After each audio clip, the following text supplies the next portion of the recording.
start with the end in mind, guys. Start with the end in mind that you need to build a business that serves you, right? Building a business that does allow you to take time off, building a business that allows you to really hit revenue goals that, you know, you may have not been able to hit if you were employed for someone else, right? As an entrepreneur, you literally as we used to say, you probably heard the term, write your own ticket. And so although day to day, it may seem like a grind, right? We have highs and lows. Some days we're so excited, like, yeah, everything's going. That's usually closing day, right? And then all those other days, it may seem like a drag. But know that this is all part of entrepreneurship. And at the end of the day, you absolutely have the benefit. Listen, you have, especially in real estate, unless you're doing a showing, and even then you can have someone assist you with the showing in real estate, guys, just to give you some perspective and allow you to fall in love with your business. You have location freedom. You can close from absolutely anywhere. If you have a good showing partner, you can set appointments, you can do listing appointments, you can be in, you know, the Netherlands, but you have someone local who's showing properties. All right. So you have location freedom. You have time freedom for the most part. But even then, if the buyer wants to see a property at a particular time and you're not available and you have a relationship with someone who can show the property at that time, then that's great. If you say, you know, I want to be with my family or loved one or whomever, I want to go to the gym. I want to go to the gym from 12 to 2. That's what I want to do. You have time freedom. And so for all those things, you probably heard the term, to whom much is given, much is required. Always look at the positives of what you have as being the CEO of your very own business, right? And let that be your continuing abiding force to say, you know what? There's a reason why people start their own businesses, right? There is absolutely a reason why people start their own businesses. Make no mistake, CEOs are not of their own businesses. They're clearly not unemployable, right? If they could run their own company, surely they could work with someone else, but they see the opportunity to be free in a lot of different areas of their business. So kudos to every last one of you for being an entrepreneur. Again, it's not for everybody, but for those who sign up for it, it's a wonderful ride. So with that being said, again, happy Thursday and welcome to For Closing Sake. Oh my God, one second, let me see, make sure I got everybody. Okay, we're good. Welcome to For Closing Sake. I just wanted to set up my tabs here. Thursday, let's roll.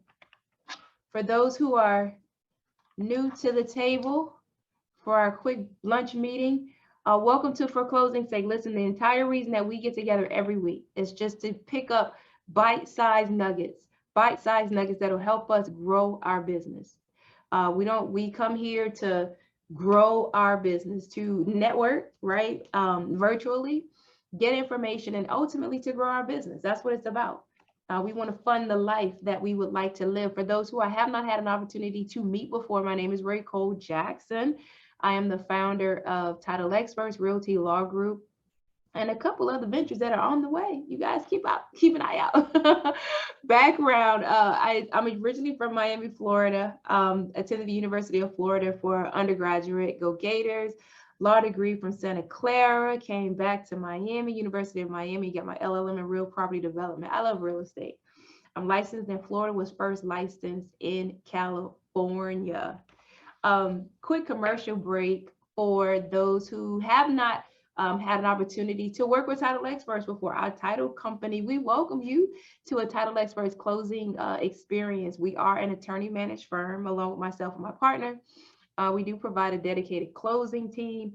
We do provide weekly status updates, helpful closing guides, even these training classes. Again, we do these classes on our own schedule every Thursday, but we do trainings for brokerages, both virtually and in person. If you're part of a brokerage and you haven't seen us in your office before, we'd be happy to work with you. Just shoot me a message, loop me up with your broker, and we can have a conversation specifically for your office. We would love to. So This is our closing team, or at least a portion of it. I can't fit everybody on the screen. As I always say, if you happen to go into contract while we're at our little lunch meeting today, hey, we love to work with you. Send your new contracts to contracts@titlexperts.com. General questions, closings at titlexperts.com. And our vanity number, we're so happy, proud of, 866-5-Xperts. Call us anytime, Monday through Friday. Now, it's crazy. Like, we're wrapping up the second, I guess, module of our business planning conversation. Remember, we started off the year talking about execution, right? And the 4 disciplines of execution for realtors and real estate professionals, and really talking about, again, as a reminder, I feel compelled to remind us of our requirement to execute from like October to December, even some of January. It's planning. And we talked in January about how planning alone is not sufficient. If we do not execute, ideas alone will not get us to the closing table, right? It will not get us to our millions. And so we have to start. I feel like we're compelled every conversation to remind ourselves, are we executing on the plans that we put in place for our business? Because if we do not, we cannot expect the results. Ideas alone are worthless. Execution creates value. So that was January. Rolling into February, we wanted to continue with business structure planning. And so we've talked about a couple different topics as it relates to real estate business structure. But today we cap off with paying yourself first. And listen, I can rest here. I can rest on this point because this is a very, it's a sensitive, and when I say sensitive, not sensitive like, oh, you don't want to talk about it, but sensitive like it hurts, right? If you don't get paid, right? You wouldn't want to work. You would not work for someone and not get paid. Why are you working for yourself? Why would you work for? I'm not gonna say why are you. You certainly should not work for yourself and not get paid, right? That's almost like self-abuse. So the conversation today, and I say this so wholeheartedly, is making sure that we keep a focus on paying yourself first. Paying yourself first. Now, obviously, that's a loaded topic because obviously there are other expenses to be paid, and more importantly, how much you can pay yourself based on where you are in your business. That is subjective, right? But we want to keep in mind that you are operating a real estate business. You guys may have heard me mention before, one of the partners that used to say, this is not a charity. And I was like, oh, and they would say it often. So meaning we need to get paid. This is not a charity. So I remind you, this is not a charity, right? When you operate your business, you operate to be paid. This is not a charity. So your business should serve you. I want to remind you, your business has to serve you, your financial goals, your personal development goals, right? It needs to serve you. And if you're not happy with your business, we have to figure out what needs to be addressed, right? Now, in discussing paying yourself first, this is the first thing we need to know. Do you know what it costs to run your business? Remember, we talked about when you become a CEO of a business, you don't really realize what you signed up for. You know how to provide a service. You went and got your license. That's a whole nother conversation. They didn't even tell you how to provide the service of a realtor. They just licensed you to go find out, to go practice.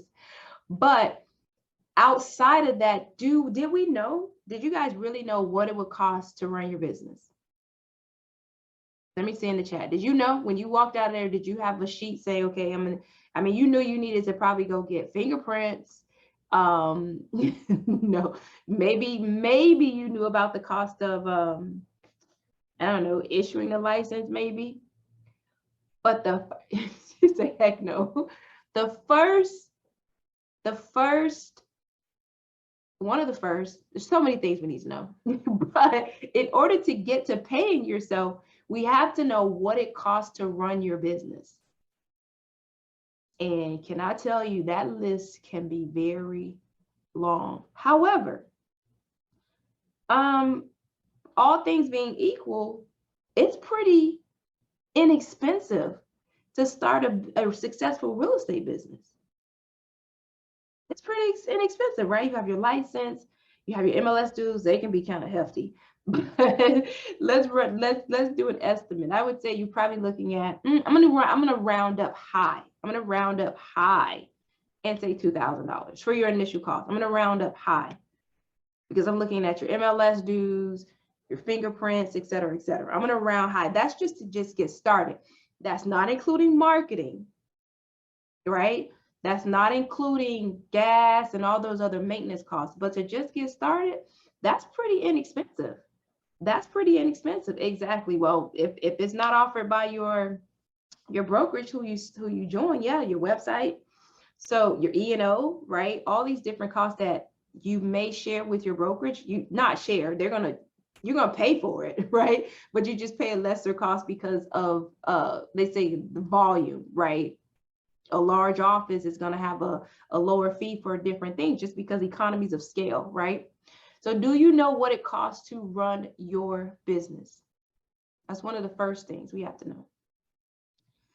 Secondly, you guys ever heard the book? I'm sure if you've viewed with us last year, the book Profit First. Profit First. Profit First turns on its head this idea that, like what we see here, income is what goes in, expenses is what goes out, profit is what's left. And I got to credit KW. This is one of the first places we really started seeing a very specific conversation on agent financials. They have a term called agent financials. So income is what goes in, expenses is what goes out, and then profit is what's left. But see here in this graphic, your profit is last. And that's not the mindset we want. We want your profit to be first, 30% to exact. There you see. Okay, Oscar. We might have Oscar come on camera and have a conversation. He's talking about taxes. Do you know that realtors forget about taxes? Not just realtors, a lot of people do. They forget about taxes. We're going to talk about that. We're going to talk about that. We got to slide on that. Here's just an example. And the reason why it's impossible, for everybody's situation is unique. But at the end of the call today, take 15, 20 minutes to literally jot down every expense that you have, guys. Even if you have to go to your account online because you may forget, you need to jot down every expense that you have, both personal and business. Is it a personal expense, a business expense, or is it both? Jot down every literally gas, food, grooming, memberships, your MLS dues, your monthly fees with your brokerage. Even consider, like we see here, vacation. And when I say grooming, let's break that down even further. Hair and nails, clothing. If you go to massage, medications. And it is so painful, but to whom much is given, much is required. This is necessary for us to know, are we really making enough to pay ourselves? You have to be prepared to pay yourself a reasonable salary. Am I sharing? Yeah, I'm sharing my screen. Y'all can see my screen, right? It says I'm sharing my screen. Everybody see? It says I'm sharing my screen. Perfect. Yes. Awesome. Thank you. Perfect. List all of your expenses. So I have a business coach, and I was laughing because I said, you just meant for this to be painful, right? Like, they're asking just very, very minute, very specific questions about the business financials. And I was like, you know what? I can take it. So the general stuff got that down cold. Like, oh, this costs this costs that, this comes in here, this comes in there. And they were like, oh, what is the return on investment on this expense? What is your ROI on this expense? I was like, are you trying to be funny now? But it's important. It's important. And did you know, guys, major companies, they know their ROI to the down to the penny on these different expenses. But this is a very basic exercise. Literally take a line sheet of paper and write down all of your expenses. Because the next thing we want to say is, what is your goal? So we flip this on its head. We flip this on its head, because generally you will let expenses drive you. You have income. Remember in the last graphic, it was income, expenses, and then what's left over is profit. Today, guys, we have to flip that on its head and say, how much do I need to make? Going back to this list, what is the profit that I need to see? Now, I'm going to be honest with you. You may not be able to make the 6 figures your first year. You may not be able to. But at least we know what the number is that we're aspiring towards. So what does that mean? That means that you may not be able to necessarily purchase the Fendi bag, right, in the clothing section, right? You may not be necessarily able to keep the gym membership this first year. You need to walk the block, right? But have it there so we know what the number needs to be. Does that make sense? It'll help you, right?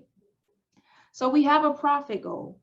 And then we're looking at our expenses. How can I minimize expenses to maximize net income? Now, this is once you're running and you have expenses. And this is very true. You should audit your expenses, guys. Monthly would be best, if not quarterly. And the reason why I say quarterly, because one of your largest expenses is going to be what? Let me see who can guess. What's one of your largest expenses in your real estate business? Yes, marketing. It's marketing. Exactly. Yep.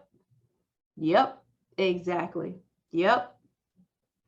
Marketing is going to be one of your biggest expenses. Yes. And the reason why you can't look at it every day, every week, every month is because you're supposed to give marketing what? Time to work. MLS dues, yeah, those are very expensive. You got to give marketing time to work. You can't set it up today and expect, a tremendous return in 30 days and say, oh, this just doesn't work. And obviously there's other variables to look at in regards to that. We're going to talk about marketing next month. Are you doing what you need to do to make the marketing work, right? Are you paying for leads, but you don't call the leads right away? They're stacking up in your CRM. If you can't say amen, say ouch. They're stacking up. Or you make the first phone call, but don't follow up. Follow up is the killer. It is the killer for all of us. But that's where the money is. The money is in follow-up. Mailers go out, they just continue to go. We don't look and say, did anybody call me off of this? Do we have a call to action? Did anybody scan the QR code? Did anybody call on this property? Did anybody go on the website? No, we just got it going out, right? All the different bells and whistles. My husband says people make more money off realtors than realtors make themselves with this marketing stuff. I'm just saying, that's what he says. Marketing is going to be your biggest expense. So that's something that you're going to have to keep a close eye on. So how can I minimize expenses to maximize my net income? And then income, how many homes do I have to sell, right? So you do need to come up with, once you do this math, profit and expenses goes back to what does my income need to be. But at the end of the day, you want to make sure that you don't flip it on its head, that it's not your income, and then you're paying all these expenses, and then you're left for profit, you're left with what? 25,000? Unacceptable. Unacceptable. So paying yourself first. Here is what, and this is what Oscar mentioned about these taxes. Please tell me everyone remembered that you have to pay taxes on your income. Sometimes, and this is where discipline comes in. Discipline comes in because you may be like, oh, let me just say this. It's hard to catch up, right? It is hard to catch up. It is so hard to catch up. So this is what your mindset should be as it relates to your commission. You sell a house, awesome. Congratulations, closed and funded. You obtain a commission check. Now from that commission, based on whatever your split is with your broker, or if you're a broker, you know, maybe you got all of it. But in this particular example, Mary, her split is 57.60. That was her portion of the commission that was paid on the sale of a property. Now from that check, 30% of it went to a business account. Let me see if Oscar had his numbers in here. Almost, Oscar. Oscar had 30, 40, 30. So 30 to your business account. After that, 70 is left over. From the 70, 40 to your, for taxes, 70 went to your personal account, 40 went to taxes, 60 went to your personal wallet. Is everybody doing this right now? You don't have to say it in the chat. You said nope.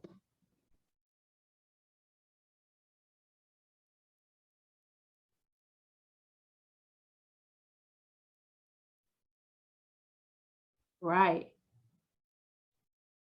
We're CEOs now. So remember when you were a W-2 employee, the taxes were already taken out, right? Here, you have to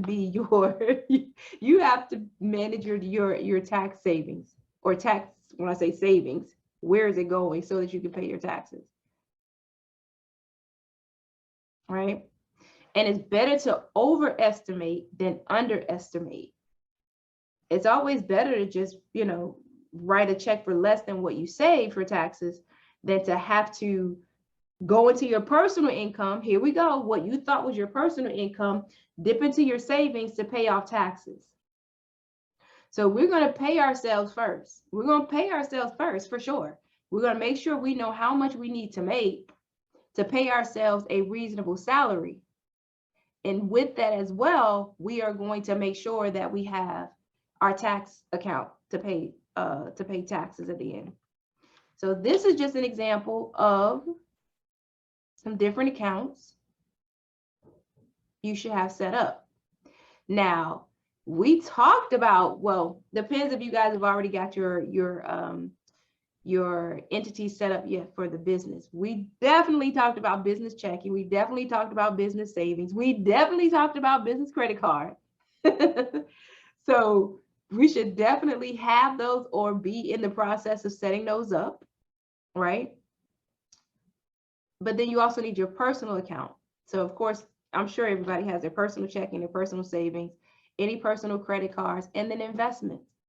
But make sure you have, again, split out where we're looping back in those business accounts that we have set up. Because remember, we have to separate this money out. If you put it all in one account, You're going to get confused. I promise you. You will. You will. Even in one of our offices, we have an account just completely separate for reimbursement of expenses because they were coming along with the cost for our services, all going into the same account. The numbers don't look any different. The Bank of America doesn't say, hey, this is for your expenses on that file. This is what you actually for your services. So this is your profit. This is your expenses. So when your commission check comes in, guys, you got to split out what's actually your profit and what's going to be an expense that needs to be taken out. Because guess what? Then you're going to really know, am I really working? I'm like, oh, I didn't do all my math. I need to close a couple more files. Close a couple more files. Close a couple more deals, right? Do a couple more transactions. So make sure you run your numbers, have your expenses. This is just an estimate. It's pretty close because again, it's better for you to estimate more for taxes than less. And put the money in separate accounts. Promise me, you're going to put the money in separate accounts. And as is the topic of our discussion today, you're going to pay yourself first. You're going to pay yourself first. You're going to find ways to add to your business, right? And I'm going to use the gym membership, for example. We don't do the gym membership just yet because we need the $89 for our CRM, let's say, for example. And then once we get a couple deals closed, okay, now we have the income necessary for the gym membership and the CRM. And that's just how you build. That's how you build. But one thing you don't want to do is not pay yourself first, because that's not going to last, guys. Do not get in the habit of not paying yourself, because then you're not going to be motivated to work. I can just tell you that right now. You are not going to be motivated. You're going to say, what is the point? And you're just going to find out, well, you were just kind of a little over leveraged. You were right there. You were right there. Enoch, you were right there. All you needed to do was cut down on, take off the gym membership for 1 second. Cut down a little bit on the fast food. Use that allocation for your CRM. And now you're doing a little bit more business to increase your production. So wrapping us up for this month, remembering, guys, you are a business first. You're not going to operate your business expenses the way you operate your personal expenses, especially when you're an employee, because Eastport might have to go. Especially when you're an employee, because barring any unforeseen circumstances, you're just going to keep getting a paycheck. You don't have as much of a responsibility to be a better manager of your funds. But now, as an employer, and I'm going to say this while I'm at it, because we're going to catch the vision. This is just the beginning. Eventually, there are going to be people that work for you that are going to have to that you're going to have to ensure that the funds are there to pay their salary as well. So you may as well get this ability, this mindset, and this regime under control now, because again, that's going to allow you to scale, grow, increase your income, as well as bring on other people. So the last thing is, know your desired profit goal and the required activities to achieve it. That's a whole different conversation. When we do the math and we say, well, how many deals do you need to close each year to meet that profit goal? This goes hand in hand. You need to know how much money you need to make first. This conversation we're having today is how much money do you need to make? The next conversation, it's a very quick conversation, is how many deals do I need to close each year, each month, to meet that profit goal? Third conversation is, how do I close those deals? I love our business. I love our business. I love our business. All we have to do is execute. There's so many people that have gone before us and been successful, have left a blueprint. We only need to get a hold of it and execute. So in closing, you're going to tell your money where to go. Tell your money where to go. Tell your money where to go. Tell it to go into your personal checking account. Tell it to go into your savings account. Tell it to go into your business account. Tell it where to go. Do not let money go don't let money tell you where it's going. Remember the graphic? Profit first, then expenses, then the income held for other expenses. Because first of all, you're in the business to provide a life for yourself and your family, right? To reward yourself. And you need to have money left for investment and a legacy. So tell your money where to go. Pay yourself first. All right. Listen. We're 1 minute over. Listen, next month we start marketing. We start talking about how to go get the business. How to go get the business to fund this vision. Marketing, marketing, marketing, marketing, marketing, marketing, marketing, all month marketing. If you have a colleague that you believe would benefit from our conversations, definitely invite them. We got room, we're virtual, so we don't have a seat limit. They can sign up at forclosingsake.com. Again, forclosingsake.com. Lastly, take these. Yes, exactly. That's exactly what it is. March Marketing Madness. It's so funny you say that. That's exactly what it is. Again, do me a favor. Promise me. Take 15 minutes, guys. Take 15 minutes to write down all of your expenses. All of your expenses. Make sure that so that we know for sure that your income goals are on track. Car insurance. Oh my gosh. Again, look at the best way to do it is look at your bank account and all the things that are being deducted from your bank account. Make sure that you have them listed. Remember we talked about Mint last week? That's a good app. I use something a little bit more sophisticated than that, but Mint is an app that you can use to track expenses as well, right? So make sure you do that. Come up with your number. Next month, we're talking about marketing, how to go get more business to fund your income goals. Listen, there are multi-million-dollar real estate producers. You too have that opportunity. I love you guys. Mint. It's called Mint, M-I-N-T, Mint.